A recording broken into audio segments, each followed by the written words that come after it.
welcome back to my channel Witty Kitty. I am Aparna and I am back with my new video. जैसे कि आप लोगों को पता ही है कि मैं हर रोज़ इंग्लिश के नए नए वीडियोस लेकर आती हूँ, तो अगर आप मेरे चैनल पर नए हैं और अगर आपने अभी तक मेरे चैनल को सब्सक्राइब नहीं किया है then do not forget to subscribe to my channel. आज हम बात करेंगे इंग्लिश के कुछ कॉमन फ्रेजेस के बारे में। फ्रेज़ ये होता क्या है, जिसको हम हिंदी में नॉर्मली मुहावरा बोलते हैं, उसको हम इंग्लिश में फ्रेज़ बोलते हैं। तो ये फ्रेज़ जो होते हैं वो ग्रुप ऑफ वर्ड्स को लेके बने होते हैं, मतलब कई सारे वर्ड्स को लेके एक फ्रेज़ बनता है और वो फ्रेज़ एक ऐसा मीनिंग बताएगा जो कि वो इंडिविजुअल वर्ड्स के मीनिंग से अलग हो। मतलब वो वर्ड्स का मीनिंग इंडिविजुअली अलग होगा, लेकिन उसको मिला के हम जब एक फ्रेज़ बना देते हैं तो उसका एक अलग मीनिंग हो जाता है।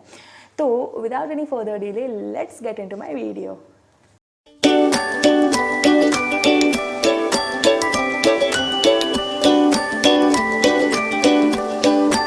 Our first phrase is heads will roll. It is used when people are going to be severely punished or they may be asked to resign from their job. Let me take a situation. Suppose there is an office and there is a boss in that office, obviously, and one of its employees has committed a mistake. So, referring to that situation, we may say, when the boss finds out about this mistake, then heads will roll. Heads will roll. Our next phrase is by fits and starts. It means doing something irregularly. When someone is doing something irregularly, then we can use by fits and starts this phrase in that situation. इसको हम बोलने के लिए, use करने के लिए और एक सिचुएशन लेते हैं। मेरा एक फ्रेंड है जिसने कि जिम ज्वाइन किया हुआ है, लेकिन वो बहुत ही आलसी है, तो वो जिम कभी जाता है कभी नहीं। So in this situation we can say he is going to the gym in fits and starts. He is going to the gym in fits and starts. It means he is going to the gym irregularly. Next phrase is chick by jowl. Chick by jowl. It means very close together.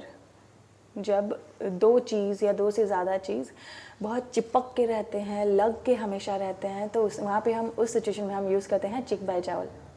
He wrote chick by jowl in one page. मतलब इतना कंजूस था कि एक ही page में उसने पूरा कंजूसी करके उसने लिख ही दिया, एक ही पेज में। He wrote chick by jowl in one page.